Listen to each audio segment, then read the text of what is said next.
안녕하세요. 이목사입니다. 오늘 또 거룩한 주일입니다.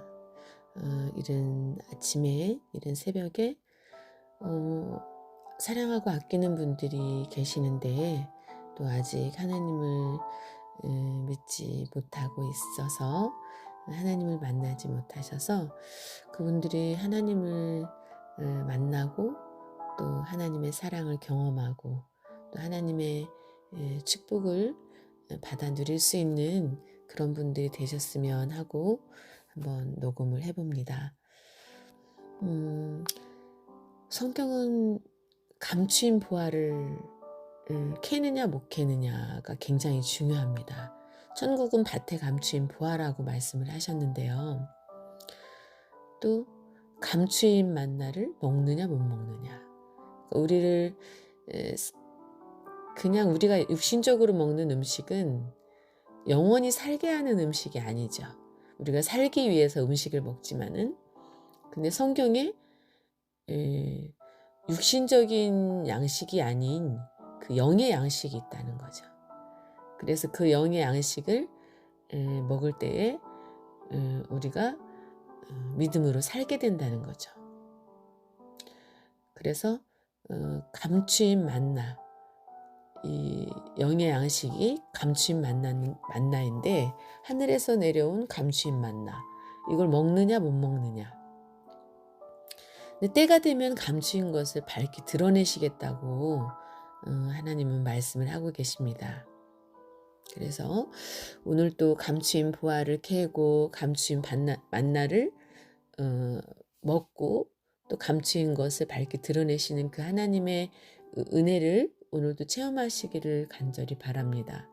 그래서 오늘 함께 은혜를 나누고자 하는 말씀은 제목은 아담에서 끊긴 요단강이라는 제목으로 함께 은혜를 나누기를 원해요.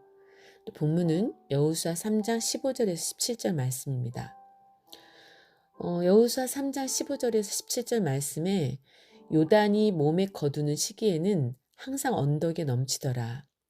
궤를 맨 자들이 요단에 이르며 궤를 맨 제사장들의 발이 물가에 잠기자 곧 위에서부터 흘러내리던 물이 그쳐서 심히 멀리 사르단에 가까운 아담읍 변방에 일어나 쌓이고 아라바의 바다 여매로 향하여 흘러가는 물은 온전히 끊어짐에 백성이 여리고 앞으로 바로 건널새 여호와의 언약궤를 맨 제사장들은 요단 가운데 마른 땅에 굳게 섰고 온 이스라엘 백성은 마른 땅으로 향하여 요단을 건너니라.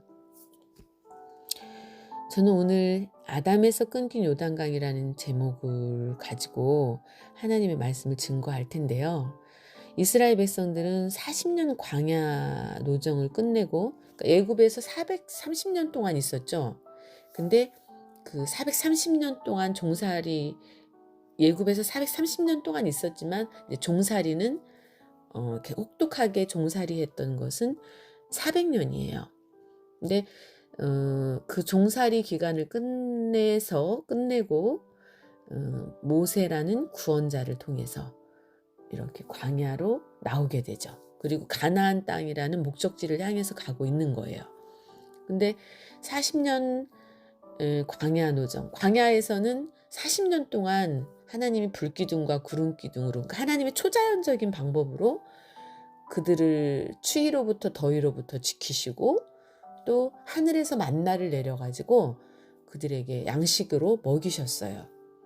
하늘에서 내린 만나는 꿀 섞인 과자와 같은 기름에 튀겨서 꿀을 발라놓은 뭐 그런 고소한 과자와 같은 달고 고소한 과자와 같은 만나를 하늘에서 내려주셨다는 거죠. 또 하늘에서 메추라기가 하늘을 어디선가 날아와서 이스라엘 백성들의 그 진 앞에 떨어져서 먹이가 되어줬는데 하나님의 역사죠. 초자연적인 역사. 그리고 사막을 걸었는데 반석에서 물을 내시고 뭐 신이시니까 충분히 가능한 이야기들이죠. 근데 그들이 이제 광야에서 그렇게 하나님의 절대 보호, 절대 안전의 그 역사 가운데에서 광야 생활을 끝내고 주님 오시기 전, 그걸 주전이라고 하죠. BC AD로 나누잖아요, 세계 역사를. 근데 주전 1406년 1월 10일에 요단강을 건너 가나안 땅에 입성하게 되었어요. 여호수아 4장 19절, 정월 10일에 백성이 요단에서 올라와서 여리고 동편 지경 길갈에 진침해. 요단강은 가나안 입성의 최종 장애물이라고 말씀드릴 수 있어요. 그러므로 요단강을 건너지 않는 사람은 절대 가나안에 들어갈 수 없었던 거예요. 우리가 어떤 분이 예수를 믿으시는 분들 돌아가시고 나면, 성도님들이 돌아가시거나 하면은 그 교회에서 찬송을 예배를 인도하면서 천국 환송 예배를 드릴 때에 자주 부르는 노래 가운데 하나가, 찬양 가운데 하나가 며칠 후 요단강 건너서 만나리, 그 찬양을 대부분 많이 합니다. 그러니까 요단강이 이 세상에서 천국 가기 전에 건너야 되는 마지막 관문이라는 거죠. 요단강이 의미하는 게 있겠죠. 우리한테 하나님이 우리에게 전하시는 어떤 메시지가 있는 거죠. 오늘 우리도 신령한 가나안, 천국을 상징하는 이 가나안 땅을 가기 위해서, 천국을 가기 위해서 하나님의 나라를 소망한다면, 하나님의 구속사에 있어서, 구속사라는 거는 구원하시기 위해서 하나님이 계획하신 어떤 역사들, 그리고 계획, 섭리, 하나님의 계획, 섭리, 경륜, 이런 걸 말하는 거죠. 마지막 장애물, 구속사에 있어서 마지막 장애물이 요단강과 같은 장애물을 건너야 된다는 거죠. 구속사에 있어서 마지막 장애물인 요단강과 같은 장애물을 건너야 된다. 오늘 본문 여호수아 3장 16절을 보면은 이 요단강물이 아담의 변방에서 온전히 끊어졌다라고 말씀하고 있어요. 여호수아 3장 16절 다시 한번 읽어드릴게요. 곧 위에서부터 흘러내리던 물이 그쳐서 심히 멀리 사르단에 가까운 아담의 변방에 일어나 쌓이고 아르바의 바다 여매로 향하여 흘러가는 물은 온전히 끊어짐에 백성이 여리고 앞으로 바로 건널세.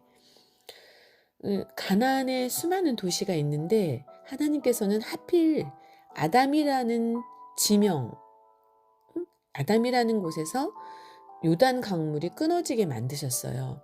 그렇다면 아담에서 요단 강물이 끊어진 구속사적인 의미는 무엇인가?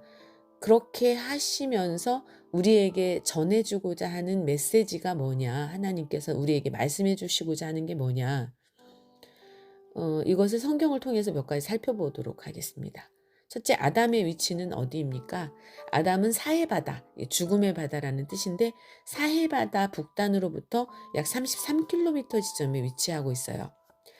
요단강으로 흘러오는 서쪽의 강 중에 야복강이 있어요. 이 야복강은 야곱이 환도뼈가 부러지기 전에 자기의 문제를 해결하기 위해서, 야곱이 죽음에 봉착되어 있을 때, 정말 나 죽을지도 몰라 하는 그 두려움에 떨고 있을 때 하나님께 그 야복강 나루에서 기도하죠. 목숨을 건 기도를 하죠.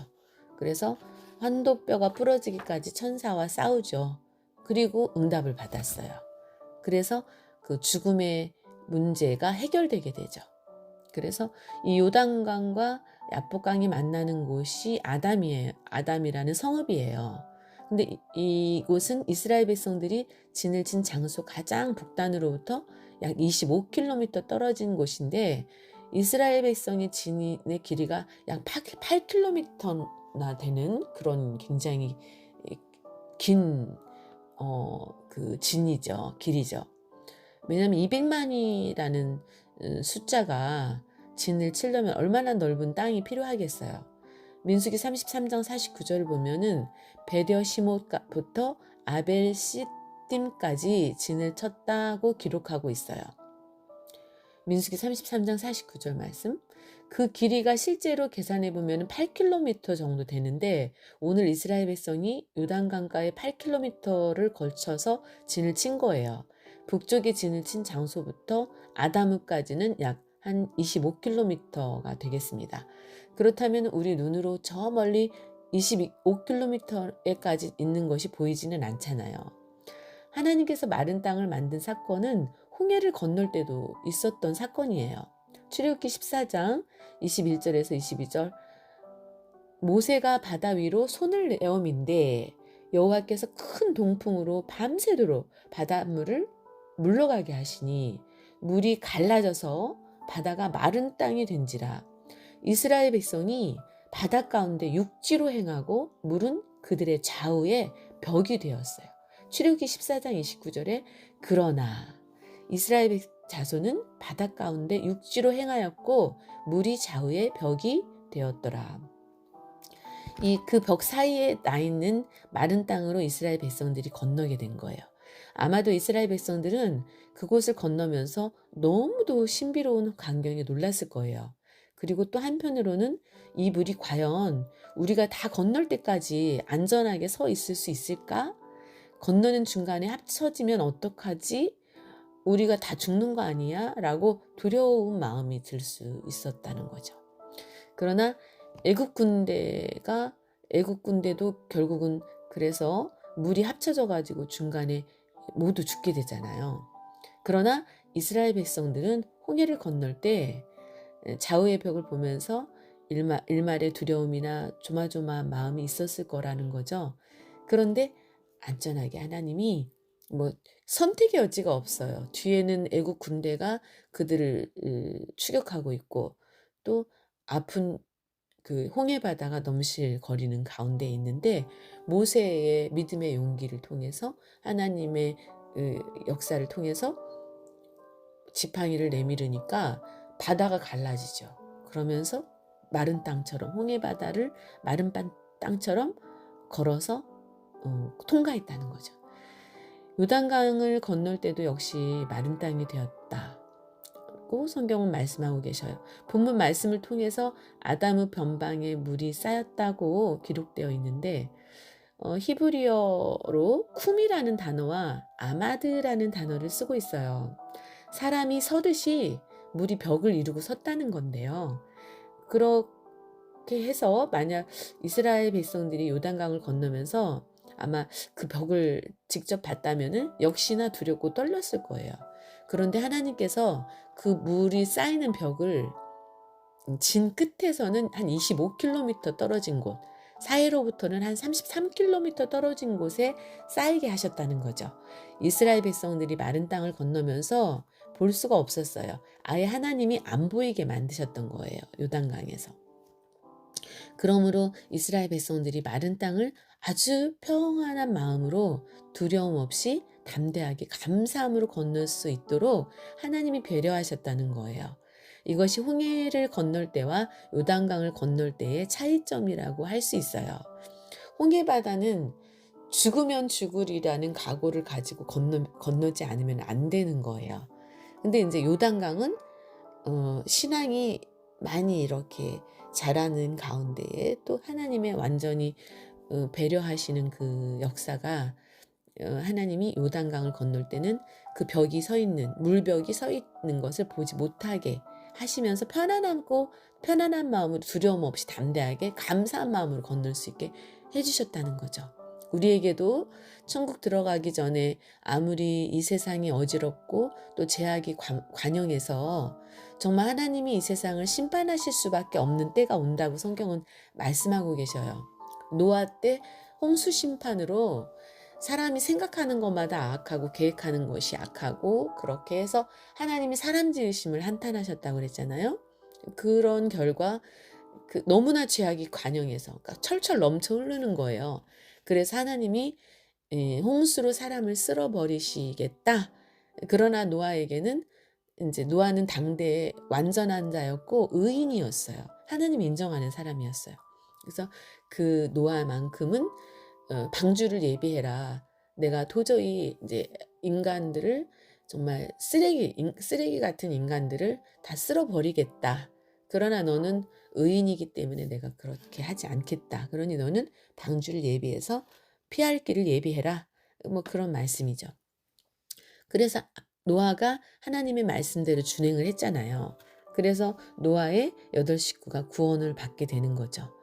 물론 여러분 성경에는 예언서가 있어요. 예언서라는 거는 앞으로 되어질 그 세계의 역사, 인간의 어떤 멸망하느냐 사느냐 어떤 그러한 부분에 대해서 자세하게 기록이 돼 있어요. 성경에 예언으로. 예언서는 반드시 알아야 되겠죠, 우리가.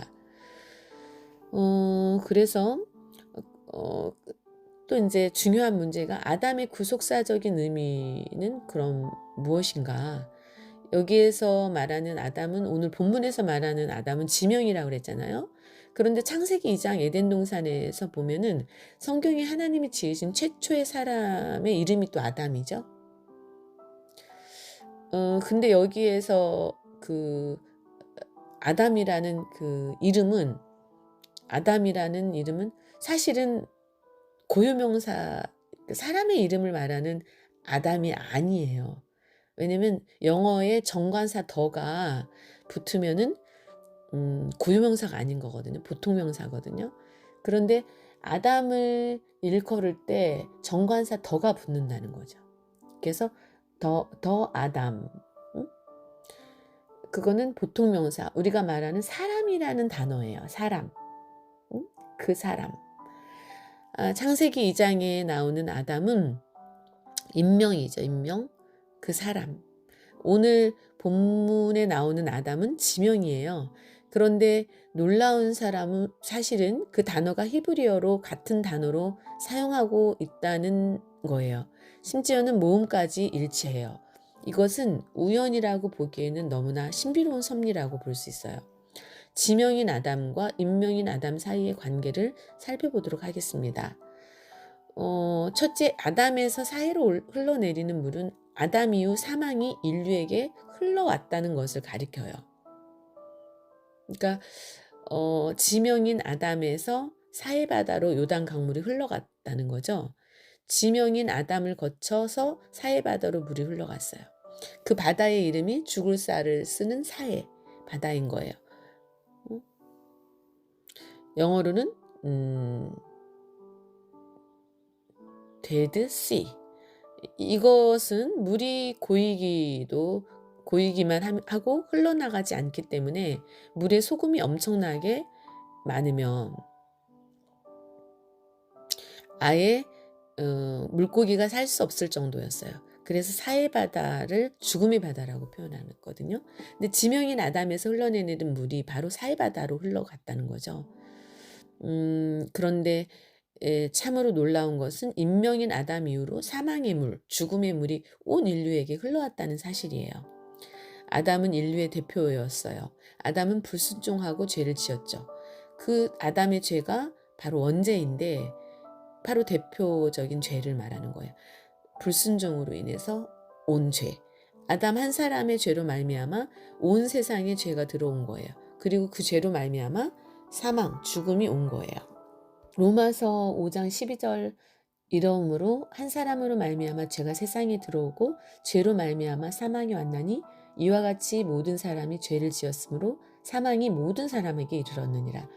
아담에서 흘러내리던 물이 죽음의 바다 사해로 흘러갔던 것처럼 그런 것처럼 아담 한 사람이 지은 죄로 말미암아 아담에게서 흘러내리던 사망의 물이 온 인류에게 흘러가는 것이라는 거죠.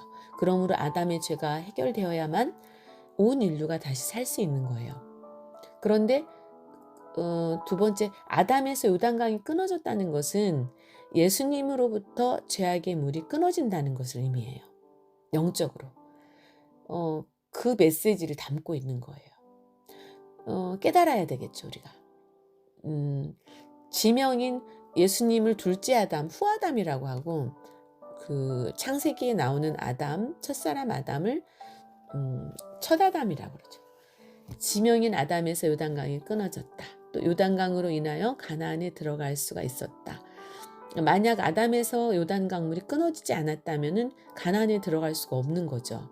아담에서 요단강물이 끊어졌기 때문에 가나안에 들어갈 수 있었던 거예요. 마찬가지로 인명인 아담으로부터 흘러내려왔던 죽음의 물이 끊어져야 우리가 천국에 들어갈 수 있는 거예요. 죄는 내가 짓는 자범죄가 있고 또 조상 대대로 흘러내려오는 유전이 되는 죄가 있어요. 그러나 더 근본적인 죄는 아담의 원죄라는 거죠. 아담의 원죄가 해결되지 않으면 천국에 갈 수 없어요. 천국은 죄가 없는 곳이고 사망이 없는 곳이에요. 여러분, 조상들이 살다가 돌아가셨잖아요. 근데 그들이 지은 죄가 있을 거 아니에요. 불교에서는 업보라고 하죠. 근데 각자의 업보가 있다. 근데 그 업보가 나의 죽음으로 끝나는 게 아니라는 거죠. 자손에게까지 내려가는 거예요. 근데 사람들이 그 조상에게 제사를 지내죠. 물론 그리워하는 마음으로, 부모를 그리워하는 마음으로 제사를 지내고 있는 거겠죠. 그러나 사실은 제사는 희생, 그게 뭐 곡식이 됐든 아니면은 뭐 과일이 됐든 아니면은 짐승이 됐든 무엇 생명이 있는 것들이 희생이 되어져서 누군가에게 드려지는 거잖아요. 근데 성경에서의 제사는 인간의 죄를 사함 받기 위해서 하나님께 드리는 거예요. 그래서 성경에서는 우상을 숭배하지 말라고 말씀하시죠. 그러니까 그 죄를 사할 수 있는 분은 오직 하나님밖에 안 계신다는 거죠. 그래서 제사함의 문제와 이 제사의 문제가 아주 연결이 돼 있어요. 구약 내내 제사를 지내잖아요. 근데 예수님이 내가 죽어야만, 하나님이 인간의 모습으로 오신 분이 예수님이잖아요. 그래서 예수라는 그 인명의 이름 자체의 뜻이 죄인 구원이라는 뜻이 있어요. 이름의 뜻이 죄인 구원이에요. 결국은 예수님이 하나님이신데 신이신 분이 인간의 모습으로 오신 분이 예수님이라는 거죠. 근데 예수님이 십자가에서 죽으신 사건이 무슨 사건이냐? 구약에 계속 예언이 돼 있어요. 세상 죄를 짊어지고 가는 어린 양을 보라. 결국은 예수님이 십자가를 지고 가셨던 그 사건이 세상 죄를 짊어지고 가는 그 대속의 제물이 되실 어린 양, 사람이지만은 예수님이 사람의 모습으로 왔지만 제물로 바쳐져야 되는 어린 양과 같다는 거죠. 인류의 죄를 사하시기 위해서. 그래서 그 하나님의 구속의 어떤 비밀, 인간을 죄를 용서하시고 또 정말 영생의 축복을 주셔서 그 평안을 주시고 또 모든 자격을 갖추어서 천국에 들어갈 수 있는 조건을 갖춰주시기 위해서 예수님을 믿는 자마다 용서를 하나님께 구하고 예수님을 믿는 자마다 죄를 사함받을 수 있다는 거예요. 물론 그렇다고 예수 믿는 사람들이 나 이제 죄 사함받았으니까 뭐 아무렇게나 살면 돼? 그거 절대 아닙니다. 왜? 열매 없는 자들마다 찍어서 불에 던진다고 그랬어요. 거기에서 열매는 사람이 마땅히 맺어야 되는 열매들이 있다는 거예요. 자, 그래서 계시록 21장 4절 모든 눈물을 그 눈에서 씻기심에 다시 사망이 없고 애통하는 것이나 곡하는 것이나 아픈 것이 다시 있지 하리니 처음 것들이 다 지나갔음이로다. 천국은 사망이 없다고 기록되어 있어요. 사망이 없다는 말은 죄가 없다는 거예요. 로마서 6장 23절에 죄의 싹은 사망이요 하나님의 은사는 그리스도 예수 우리 주 안에 있는 영생이니라. 죄를 지으면 반드시 죽어야 되거든요. 그러므로 죽음이 없다, 사망이 없다는 것은 죄가 해결됐다는 거예요. 죄가 해결되지 않는 사람은 천국에 갈 수가 없어요, 여러분. 불교에서는 극락이라고 하잖아요. 근데 극락에 가는 거 정말 어렵습니다. 여러분, 부처라는 뜻 자체가 죄를 깨달은 사람이라는 뜻이거든요. 그래서 불교에서는 너도 부처가 될 수 있고 나도 부처가 될 수 있어요. 그러니까 깨달은 사람, 무언가를 깨달은 사람을 부처라고 그래요. 그래서 부처님이라는 말은 깨달은 사람이라는 거예요. 그러니까 사람 중에 깨달은 사람, 무언가를 깨달은 사람. 그러니까 너도 무언가를 깨달으면 부처가 될 수 있다는 얘기예요. 그러나 어, 이 죄를 사함받지 않고서는 극락에 갈 수 없어요, 여러분. 죄의 문제가 해결되지 않고서는. 오늘 우리에게도 과거의 아담으로부터 흘러내리던 죄악의 물결이 흐르고 있어요. 아담에서 그 죄악의 요단강이 흘러내리다가 끊어진 것처럼 오늘 우리에게 아무리 죄가 역사한다 할지라도 그 죄가 끊어지는 하나님의 역사가 있는 줄로 믿습니다. 그러니까 내가 거룩하니 너희도 거룩하라 하셨잖아요. 그리고 너희의 힘으로 되지 않는 것들이 있느냐? 그러면은 나에게 가까이 와라. 그러면 내가 너희의 그 연약함을 대신 체휼해 주시고 도와주겠다는 거죠. 하나님께 도움을 요청하라는 거죠. 그래서 정말 인간의 그 한계가 있어요. 인간은 유한한 존재이기 때문에 인내심에도 한계가 있고, 야, 나 이제 더 이상 못 참아 그렇게 얘기하잖아요. 죽을 것 같아. 나 너무 힘들어서 죽을 것 같아. 각자의 그 짊어지고 있는 삶의 무게가 있잖아요. 죽을 것 같은 순간들이 많이 있잖아요. 근데 그런 것들을 하나님께 도움을 요청하고 하나님께 가까이 와서 기도하면 하나님이 응답해 주셔요. 네, 반드시요. 그리고 하나님 도와주셔요. 그리고 하나님이 함께 해주셔요. 그래서 예수님이 오셨을 때도 내가 세상 끝나는 날까지 너희와 함께 해주겠다라고 말씀하셨거든요. 그래서 예수님 안에서 그 죄가 다 끊어지는 거예요. 왜? 예수님이 그 거룩하신 생명, 죄가 없는 분이시잖아요. 하나님이시니까. 그래서 성부 하나님, 성자 하나님, 성령 하나님이라고 그래요. 그리고 예수님이 죽으심으로 인해서 성령 하나님이 거룩한 영이 각 사람의 몸에 부어져서 임하셔서 내 속에 들어와서 역사하시는 거예요. 그래서 정말 원수까지라도 사랑할 수 있느냐라고 물으실 때가 많아요. 우리가 살다 보면.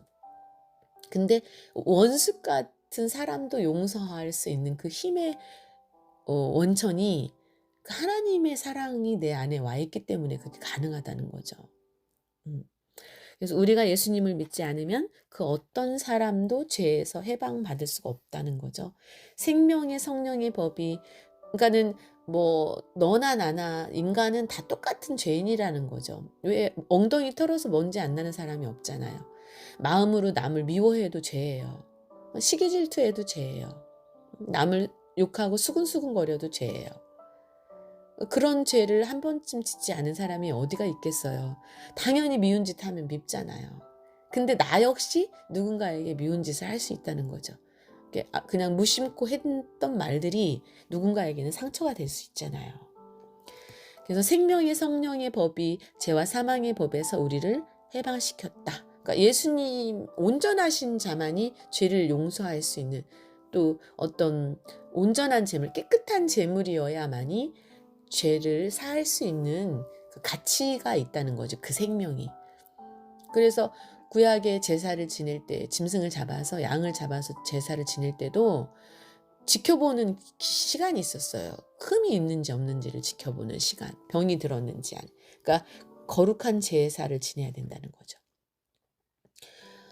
로마서 8장 1절에서 2절. 그러므로 이제 그리스도 예수 안에 있는 자에게는 결코 정죄함이 없어요. 없나니 이는 그리스도 예수 안에 있는 생명의 성령의 법이 죄와 사망의 법에서 너를 해방하였습니다.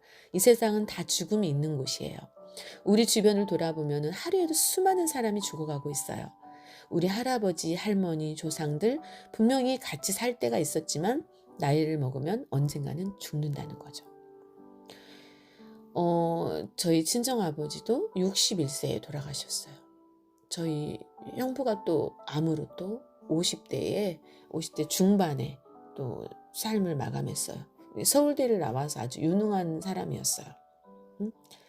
그런데 스톱, 하늘이 보내셨고 또 하늘이 너의 그 운명은 여기까지야, 너의 생명은 여기까지야 라고 스톱하면 그거 다 놓고 가야 된다는 거죠. 그 하늘의 부르심 앞에 어느 누가 거부하겠어요. 그럴 힘이 없잖아요. 히브리서 9장 27절 한 번 죽는 것은 사람에게 정하신 것이요 그 후에는 심판이 있으리니. 아멘입니다, 여러분. 한 번 죽는 것이 사람에게 정해져 있잖아요. 누구나 다 언젠가는 그동안 죽어왔던 걸 수도 없이 봤잖아요. 근데 문제는요, 죽는 것으로 끝나지 않는다는 게 문제예요. 죽음 이후에 반드시 심판이 있다는 거예요. 내가 어떻게 살았는지, 누구를 아프게 했는지, 누구를 죽였는지, 누구를 간음을 했는지, 아니면 강간을 했는지, 사기를 쳤는지, 그 죄의 무게에 따라서 그 죄에 대한 벌을 받는다는 거죠. 그러니까 600만 명이 넘는 그 히틀러가 600만 명이 넘는 유대인을 학살했잖아요. 그러면은 히틀러 한 사람의 목숨값, 히틀러가 죽는다 그래서 그 600만 명의 그 목숨값이 사해지는 게 아니잖아요. 100명을 죽였어요, 어떤 사람이. 강간하고 연쇄살인범이 100명을 죽였어요. 근데 성적으로 강간을 하고 또 칼로 찔러서 죽인다든지 스타킹으로 목 졸라서 죽였어요. 그러면은 그 사람을 사형에 처한다고 그래가지고 그 100명의 생명의 목숨값에 벌을 다 받은 거냐는 거죠. 그렇지 않잖아요. 그러니까 죽음 이후에 반드시 그 사람의 그 죄의 무게만큼 심판을 받는다는 거죠. 그럼 심판하시는 분이 누구냐는 거죠. 조물주 하나님. 그렇죠. 창조주여야만이 가능하죠. 자격이 있죠. 여러분, 석가모니는 사람이에요. 공자님도 사랑해. 석가모니도 사람, 공자님도 사람, 맹자도 사람, 마리아도 사람. 여러분 다 사람이잖아요. 하나님이 심판하셔요. 그러나 그렇게 지금까지 수천 년 동안 흘러내리던 요단 강물이 아담에서 끊겼어요. 이것이 바로 기적 아닙니까, 여러분? 하나님의 주권적인 역사가 아니겠습니까? 어떤 얼빠진 신학자들은요, 이렇게 얘기합니다. 그 아담 있는 곳에서 석회석이 많은 흙이 무너졌어. 석회석이 흘러내려오는 물을 흡수해서 요단 강물이 멈췄던 거야. 그게 말이 됩니까, 여러분? 석회석이 아무리 많아도 어떻게 하루 종일 그 물을 빨아들일 수 있냐는 거죠. 그리고 하필 석회석이 무너졌는데 그 시간에 33km 모든 요단 강물이 말라버리냐는 거죠. 수천 년 동안 물속에 잠겨 있는 땅인데 그 땅이 순식간에 마른 땅이 될 수가 있느냐는 거죠. 히브리어로 하라바는 완전한 사막을 의미해요. 물 한 방울 없는 땅이 된 거예요. 요단강이 끊어진 것은 하나님의 주권적인 역사이며 하나님의 기적입니다. 하나님의 놀라운 섭리예요. 그런 것처럼 오늘 우리에게도 수천 년 동안 죄악의 물이 아담의 원죄로부터 흘러내려 왔는데, 그래서 원죄 아담의 그 첫사람 아담으로 인한 그 죄가 흘러내려오고 또 유전죄가 흘러내려오고 조상으로부터 내려오는 유전죄가 흘러내려오고 또 나 또한 자범죄, 내 스스로 짓는 죄를 지으면서 살아가고 있어요. 내가 말 한마디를 잘못했어요. 근데 어떤 사람이 자괴감이 느껴가지고 자살을 해버렸다. 근데 나는 말 한마디 한 것밖에 없어 라고 할 수 있잖아요. 어떤 사람에게는 그게 아주 충격적인 모욕이 될 수 있다는 거죠. 그래, 청소년들이 어떤 왕따, 이지매 이런 것들을 통해서 목숨을 끊기도 하잖아요. 학교 폭력이나 언어 폭력, 또 집에서도 마찬가지예요. 뭐 손으로 때리는 것만이 폭력이 아니라 언어로도 폭력을 행사하잖아요. 근데 그 말 한마디로 사람을 죽일 수도 있고 살릴 수도 있다는 거죠. 그래서 오늘 정말 깊이 있게 정말 하나님이 우리를 얼마나 사랑하시고, 그래서 첫사람 아담은 결국은 그로 인해서 죄가 들어오고 사망이 들어왔지만 또 예수님이 이 땅에 오셔서 정말 우리의 죄를 깨끗이 사해 주시기 위해서 구원받을 수 있는 길을 열어놓고 가셨다는 거죠. 그래서 예수님이 나는 길이요. 오직 예수님이 길이에요. 살 수 있는 오직 길이에요. 살 수 있는 길이에요.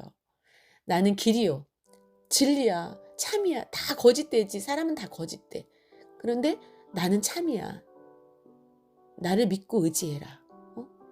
그리고 진리요 생명이다. 영원한 생명을 줄 수 있다는 거죠. 영원한 안식을 줄 수 있다는 거죠. 여러분, 오늘도 주님을 만나서 동행하는 저와 여러분이 되기를 주님의 이름으로 축원합니다. 여러분 사랑합니다. 꼭 하나님을 만나실 수 있는 기회가 있기를 주님의 이름으로 축원을 드립니다. 그리고 정말 좋으신, 여러분 우리가 결혼하면은 또 부모님도 마찬가지더라고요. 제가 부모님을 3분을 모셨는데 아버님 치매, 또 어머님도 중풍에다가 경증의 어떤 그런 장애, 치매, 그리고 또 친정어머니 중풍, 아버님은 당뇨에 합병증, 엄청 심하셨죠, 합병증이. 근데 그런 부모님들과 이렇게 같이 지내면서 처음에는 어려운 부모님이셨어요. 근데 나중에는 친구처럼 느껴지더라고요. 나중에는 이렇게 질병에 걸리니까 아이처럼 되시더라고요. 그러니까 나의 아이처럼 사랑할 수밖에 없는, 내가 보호자가 되어드릴 수밖에 없는 그런 입장이 되더라고요. 그런데 또 부부도 마찬가지잖아요. 아내가 때로는 엄마 같고, 때로는 누이 같고, 때로는 친구 같고, 때로는 애인 같고, 또 남편이 그러면 너무 좋은 관계잖아요. 근데 하나님도 성경에 정말 구구절절이 내가 너의 친구야 라고도 하시고요. 내가 너에게 정말 믿을 만한 남편이 되어 줄게. 네가 나의 신부야 라고 하시는 때도 있어요. 그리고 어떤 때는 내가 너의 아버지야 라고 말씀하시는 때도 있어요. 내가 너를 내 자녀처럼 돌봐줄게 하실 때도 있어요. 여러분 성경은 전 세계 최고의 베스트셀러인 거 아시죠? 여러분 성경을 기도하시면서 하나님이 살아계시면 나를 만나주세요. 그리고 이 말씀을 들으시는 분들이 정말 이 말씀을 전하는 사람이 예수님이 나의 친구가 되어줄 수 있다고, 나의 죄를 용서해 주시기 위해서, 씻어주시기 위해서 내 대신 죽었다고, 그런 이렇게 오늘 전해드리는 이런 말씀들을 깊이 생각해 보시고 또 성경책을 좀 읽어보셨으면 좋겠어요. 기도하시면서. 그러면 이렇게 한 구절 한 구절에 깊은 의미가 하나님의 편지거든요. 아주 깊은 영적인 의미가 숨겨져 있어요. 성경은 그냥 읽는다고 깨달을 수가 없어요. 기도하면서 읽어야 되고 또 누군가에게 또 가르침을 받을 수 있으면 더 좋겠죠. 반드시. 그러면 성경이 해석이 되면서 또 하나님이 가르칠 수 있는 사람들에게 지혜와 명철을 주셨어요. 그래서 우리가 학교를 다녀서 배우듯이, 선생님들에게, 인생 선배들에게 배우듯이 하나님도 그런 방법으로 사람들을 인도하시고 가르치시고 또 역사하고 계신다는 거죠. 사람의 말에도 힘이 있고 능력이 있는데 작은 글귀 하나가 인생을 바꿀 수 있잖아요. 그런데 사람을 변화시킬 수 있는 그런 하나님의 능력이 이 성경에 기록이 되어 있습니다. 여러분 정말 제가 드리는 말씀을 꼭 기억하시고 마음에 담아두시고 한번 실천해 보시는 그런 여러분이 되시기를 바랍니다. 저는 하나님을 만나서, 예수님을 만나서 정말 너무나 행복한 사람이에요. 정말 집에 환자가 4명이나 있었어요. 한 분은 이제 천국에 가셨습니다. 그런데 얼마 전에도 굉장히 하나님을 믿지 않던 분인데 그분이 암에 걸리셨어요. 그래서 저를 찾아오셨어요. 목사님 저는 하나님을 믿지 않는 사람입니다. 그런데 목사님 저를 위해서 기도해 주세요. 이제라도 하나님을 믿고 싶습니다. 그렇게 저를 도와주세요. 라고 말씀하셔서 21일 동안 하루에 3시간씩 그분을 위해서 기도했습니다. 그리고 얼마 후에 그분이 다른 암 환자들에 비해서 엄청 깨끗하게 엄청 많은 고통을 겪지 않고 아주 짧은 기간 내에 아주 평안하게 이렇게 며칠 정도만 고생을 하시고 천국에 가시면서 마지막 저한테 남기신 그 가족들을 통해서 제가 들은 유언이 목사님을 만나서 행복했습니다. 또 목사님을 통해서 하나님을 만나서 너무나 행복했습니다. 라는 그 유언을 들었습니다. 목사님께 꼭 전해드리라고 했다고.